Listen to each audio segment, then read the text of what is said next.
Hey everyone! In this video, I'm going to show you how to import your saved passwords into Opera GX from another browser like Chrome or Firefox. Let's get started. First, open Opera GX. Click the Opera logo in the top left corner and select Settings from the drop-down. Now in the Settings menu, scroll down and click on Synchronization if you're logged into an Opera account. If not, no worries.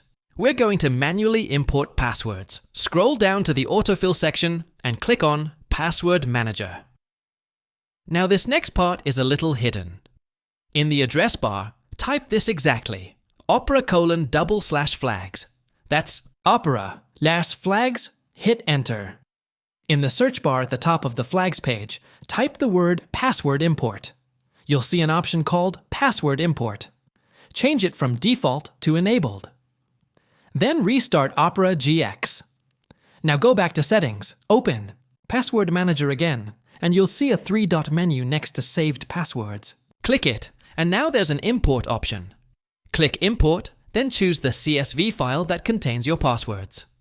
If you're importing from Chrome or Firefox, you may need to first export them from that browser as a CSV file.